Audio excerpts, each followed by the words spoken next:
Okay, everybody, we had a great weekend. From an economic standpoint, our prices are coming down very substantially on groceries and things. They're already at a much lower level than they were with the last administration. And we worked on it this weekend, and you're going to see some of the items that were a little bit higher.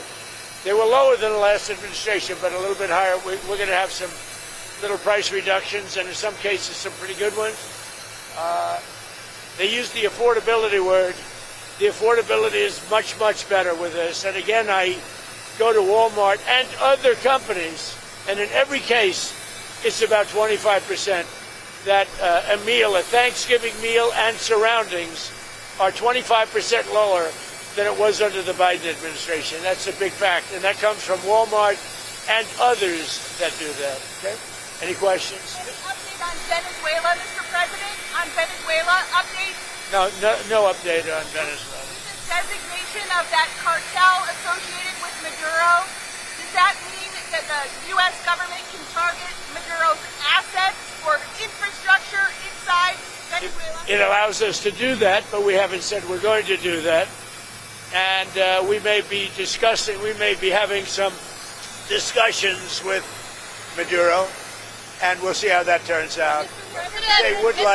They would like to talk. Mr. President, Representative Massie says he's concerned that the Epstein probe you are calling for could be a smokescreen to block the release of more files. Is that the case? Well, I don't want to talk about it because fake news like you're a terrible reporter, and fake news like you, they just keep bringing that up to deflect from the tremendous success of the Trump administration. So a guy like Massie, his poll numbers are showing he's at 6% approval rating right now. And we call him Rand Paul Jr. because he never votes for the Republican Party. So they're using Jeffrey Epstein as a deflection from the tremendous success that we're having as a party. Mr. President, on Venezuela, you said they want to talk. You said Venezuela wants to talk. What does that mean? Venezuela would like to talk. What does it mean? You tell me. I don't know. You want to talk to them? I talk to anybody. I talk to you, right? I talk to anybody. We'll see what happens. Green says her life could be in danger because of the rhetoric. Her life is in danger? Who's that? Marjorie Taylor Greene, he says. Marjorie Taylor Greene. I don't think her life is in danger. Frankly, I don't think anybody cares about her. Okay, what about affordability of health care? Are you negotiating with lawmakers on health care ahead of a vote next? I am. We're negotiating with lawmakers. And I've had personal talks with some Democrats. I can't tell you who they are. I just don't want to do that. It's not fair to them. About paying large amounts of dollars back to the people. You know, this was my idea. It came up during that. You know, oftentimes under times of stress, like the shutdown, you come up with great ideas that you wouldn't have thought of before. The insurance companies are making a fortune. Their stock is up over 1,000% over a short period of time. They are taking in hundreds of billions of dollars, and they're not really putting it back, certainly not like they should. So when I see this, and when I've seen this over the last pretty short period of time, I said, why do we just pay this money directly to the people of our country and let them buy their own health insurance? And you know, I made that statement, and I made it a little bit cavalierly, but it sounded good, and everybody has picked up, including Democrats. And I am talking to some Democrats right now about doing that. People love it. We're going to take the money, well, if it gets approved, we're going to take the money, we're going to pay it back to the people of our country to go out and buy health insurance. Now, they can put it in a health account.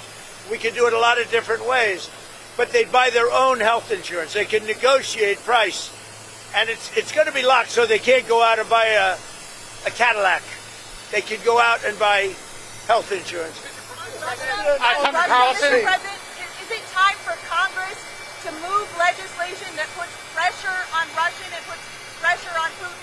Well, I hear they're doing that, and that's okay with me. They're passing legislation, or the Republicans are putting in legislation that very tough. It's sanctioning, et cetera, on any country doing business with Russia.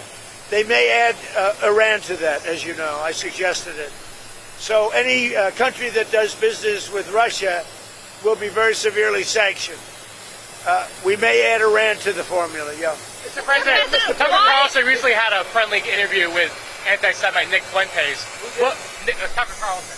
What role do you think Tucker Carlson should play in the Republican Party and the conservative movement going forward? Well, I found him to be good. I mean, he said good things about me over the years. I think he's good. We've had some good interviews. I did an interview with him. We had 300 million hits. You know that. Look, I can't tell him.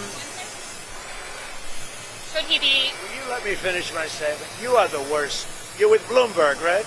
You are the worst. I don't know why they even have you. We've had some great interviews with Tucker Carlson, but you can't tell him who to interview. I mean, if he wants to interview Nick Fuentes, I don't know much about him, but if he wants to do it, get the word out. Let him, people have to decide. Ultimately, people have to decide. The mayor of New York, I will say, would like to meet with us and we'll work something out. But he would like to come to Washington and meet, and we'll work something out. We want to see everything work out well for New York. You yourself had dinner with Nick Fuentes at Mar-a-Lago a few years ago. What role should he play in the conservative movement? Well, I didn't know he was coming, and he was with, as you know, somebody, Kanye. And Kanye asked if he could have dinner, and he brought Nick. I didn't know Nick at the time. And he did. He came, and along with a few other people. He brought a few people with him. Meeting people, talking to people, like for somebody like Tucker, that's what they do. People are controversial. Some are, some aren't. I'm not controversial, so I like it that way. Okay. Venezuela, are you discussing options with Congress? Are you going to Congress to discuss potential options you're considering? I'd like to keep Congress involved. I mean, we're stopping drug dealers and drugs from coming into our country. And I actually told Marco and some of the people, our Secretary of State is doing a great job, by the way. I said, go to Congress and let them know we're not letting drugs come through Mexico. We're not letting them come through Venezuela. And let Congress know about it. We don't have to get their approval, but I think letting them know is good. The only thing I don't want them to do is leak information that's very important and confidential and may put our military at risk, or whoever is doing, CIA, military, etc. But I did say, I said, go and see Congress, see the representatives that we're supposed to be seeing, and be open about it. If they say, we don't want you to stop drugs from coming into the country, I don't think that would be good, yes. Are any other countries committed to helping the U.S. with Venezuela, or is our action still? Yeah, we have great support because it's all about drugs. Well, in Venezuela's case, it's about drugs, and it's also about thousands, hundreds of thousands of people that they've released into our country. And some are gang members from Tren de Aragua. Some are many are drug dealers. Some are murderers. So in the case of Venezuela, it's the prison population. Their almost entire prison population was released into the United States. You know what that means? Their prison population was released into the United States. And we're getting it out. We're doing an amazing job. We have a strong border now. We have everything. Our country's doing so well. But what the Biden administration did to our country should never be forgotten. And the single worst thing they did is allow 20 or 25 million people to pour into our country. People from prisons, drug dealers, mental institutions, bad people, gang members, to allow that to happen to the United States, totally unchecked and unvetted, should never be forgotten. What they've done to our country is a very big thing. But we are correcting it. We have strong borders now. We have a great economy. The prices are coming down. The Democrats like to use the word affordability, but their affordability was terrible. The problem with the Democrats, they lie. They do it so well. They talk about affordability. But I'm the one that's getting the prices down. As an example, they had the highest inflation in the history of our country. I have it down now to a normal level, and it's going down further. Thank you very much, everybody.